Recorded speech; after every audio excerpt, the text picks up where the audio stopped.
नमस्कार प्रेक्षकांनो, मालिकेच्या पुढील काही भागांमध्ये आपल्याला खूपच जबरदस्त असा ट्विस्ट पाहायला मिळणार आहे। म्हणजेच इकडे कान्हा हाच कबीर किर्लोस्कर आहे ही गोष्ट समोर येणार आहे। आता तुम्हाला प्रश्न पडला असेल की नक्की काय झालेलं आहे, कशामुळे ही गोष्ट आता इतक्या दिवसानंतर समोर येणार आहे।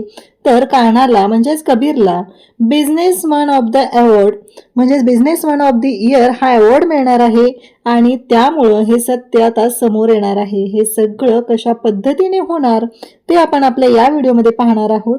पण सरकार मात्र या संधीचा फायदा करून घ्यायचं ठरवत असते। पण सखीची आई तेजस्विनीने हुशारीने सखीला या सगळ्यातून अगदी सांगितलेलं आहे की काहीही झालं तरीही या सगळ्या गोष्टी ज्या आहेत तू लक्षात घे, कारण हे सगळं तुला वाचवण्यासाठी, आपल्या कुटुंबाला वाचवण्यासाठी त्याने केलेलं आहे।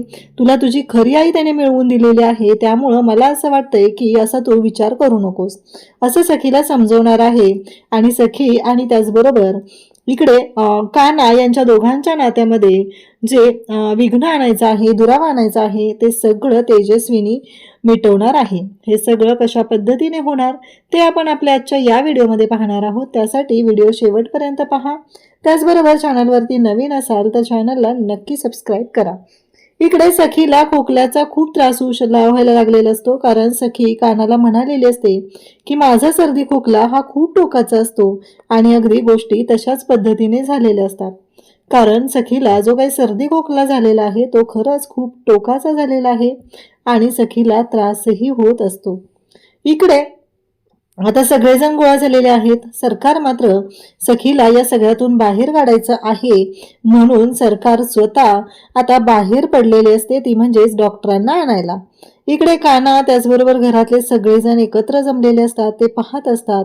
काहीही झालं तरीही सगळ्यांना सखीची काळजी वाटत असते आणि म्हणून सगळेजण अगदी सखीकडे व्यवस्थित लक्ष देऊन या सगळ्या गोष्टी पाहत आहेत। त्याच वेळी तेजस्विनी उठते आणि तेजस्विनीने जो काही पराक्रम केलेला आहे तो म्हणजेच लहान असताना जेव्हा सखीला असा त्रास व्हायचा तेव्हा सुद्धा तेजस्विनी अशाच पद्धतीचा काढा बनवून सखीला द्यायची आणि आता सुद्धा इकडे तेजस्विनीने तीच गोष्ट केलेली असते।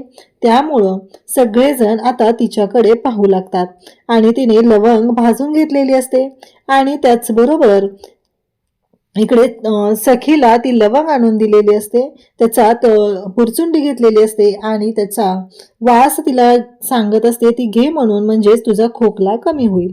तेव्हा सखीला सुद्धा आठवतं लहान असताना तिची आई तिच्यासाठी याच गोष्टी करायची आणि आज सरकार स्वतः सांगत आहेत ना तिची आई आहे म्हणून। सरकार तर गायब झालेले आहेत, हे तर सगळं नवीन आलेली तेजस्विनी म्हणजे खरी तेजस्विनी जी आहे तिने केलेलं असतं आणि इकडे सगळ्यांच्या मनातल्या शंका दूर झालेल्या असतात। त्यानंतर आता सखीला इकडे कान्हाने तेजस्विनीच्या रूममध्ये थांबवलेलं असतं आणि जेव्हा सखी तिथं झोपी जाते तेव्हा तिच्याबरोबर तेजस्विनी तिथं असते आणि सखी शुद्धीवरती येते। आता सखी शुद्धीवरती आलेली आहे तेव्हा हे सगळेजण तिथं असतात आणि सरकार डॉक्टरांना घेऊन येतात। तेव्हा सगळे सांगू लागतात की सखीला आता बरं वाटतंय, सखी बरी झालेली आहे। तिच्या आईने लहानपणी तिच्यासाठी जी गोष्ट केली जायची ती गोष्ट केलेली आहे आणि आता सखीला बरं वाटायला लागलेलं आहे। हे ऐकल्यानंतर मात्र आता या सगळ्यांनाच धक्का बसलेला असतो, त्यापेक्षा सरकारला खूप राग आलेला असतो।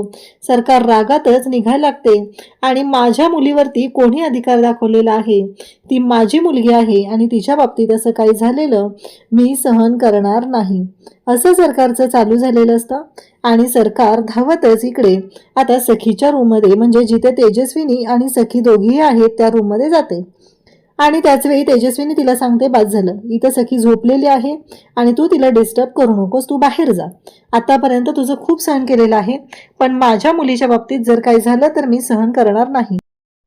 दुसऱ्या दिवशी रामनवमीचा उत्सव कामतांच्या घरी असतो आणि सगळेजण आता तिथे जमलेले असतात उत्सवासाठी। पण इकडे सखीच्या पुढे मात्र एक वेगळंच टेन्शन आलेलं असतं, सखीला कळतच नसतं, कारण तेजस्विनी आणि मनस्विनी या दोघींनीही एक सारख्या साड्या नेसलेल्या असतात आणि आता ते इकडे मनस्विनी जी आहे ती तेजस्विनी सारखी आलेली असते आणि ती म्हणत असते की मीच तुझी आई आहे, मीच तुझी आई आहे आणि इकडे तेजस्विनी तेच म्हणते आणि तेजस्विनी म्हणत असते की ही खोटारडी आहे आणि ह्या दोघी एकसारखं बोलतात, एकसारखं वागतात, सखीला कळतच नाहीये। तेवढ्यात कान्हा तिथे येतो आणि कान्हा म्हणू लागतो की हे सगळं जे काय चाललेलं आहे ते थांबवा. आता प्रभू रामचंद्रच इथे तुमच्या समोर खुलासा करतील आणि बेबी सरकार काळजी करायची गरज नाहीये, तुमच्या समोर सत्य येईल. असं म्हणत कान्हाने इथे रामनवमीसाठी पालखी आणलेली असते आणि त्यातील गुलाल तो उधळतो आणि तो गुलाल तेजस्विनी आणि मनस्विनी दोघींच्याही तोंडावरती टाकला जातो. आणि तेव्हा मात्र एक गोष्ट बाहेर येते आणि ती म्हणजेच मनस्विनीच्या डोळ्यात असलेला लेन्स.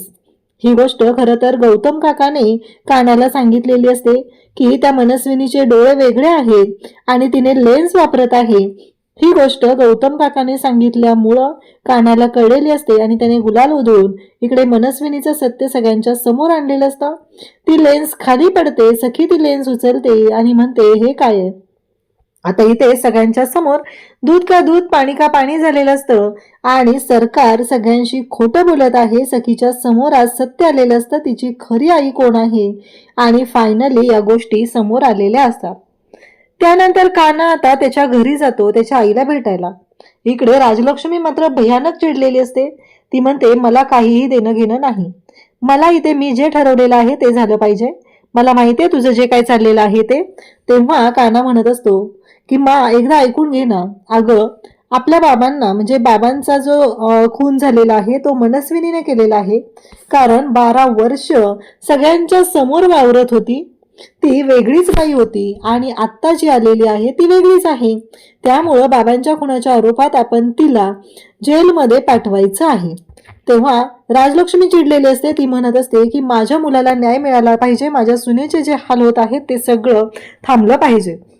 इकडे आता सरकार नोकर बनून या घरात राहत असते, पण सरकारने ठरवलेलं असतं काहीही झालं तरीही कान्हा आणि सखीला एकत्र येऊ द्यायचं नाही. तिनं काही माणसं ही आता कान्हाच्या शोधासाठी कान्हाच्या बाबतीत पुरावा मिळवण्यासाठी ठेवलेली असतात आणि त्या माणसांमधून आता इकडे सखीला ती पुरावा आणून दाखवते. कारण कान्हाला best businessman of the year हा अवॉर्ड मिळालेला असतो आणि ते मॅगझिन ती आणून दाखवते.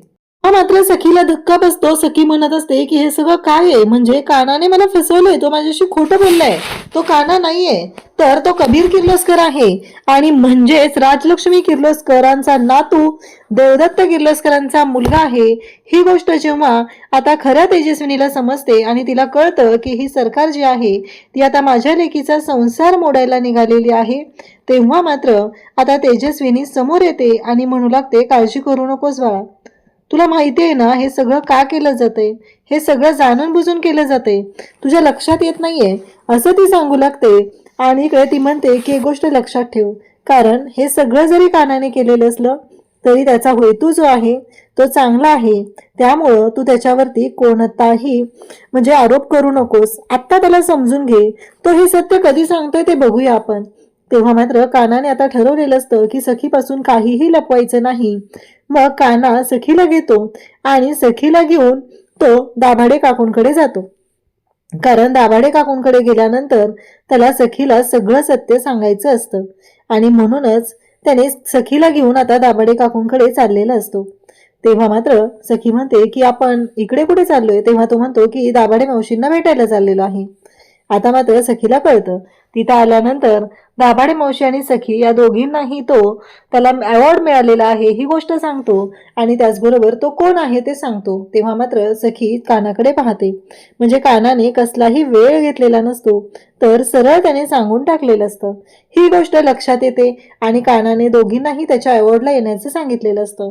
त्याचबरोबर दोघींचीही हात जोडून माफी मागितलेली असते, कारण कानाचं असं म्हणणं असतं की माझ्याकडून खरंच खूप मोठी चूक झालेली आहे, मी तुमच्यापासून हे लपवलं, पण मला हे जी सरकार आहे त्यांच्याबद्दल संशय होता, कारण सरकारांनीच माझ्या बाबांचा खून केलेला आहे जेव्हा मी लहान होतो.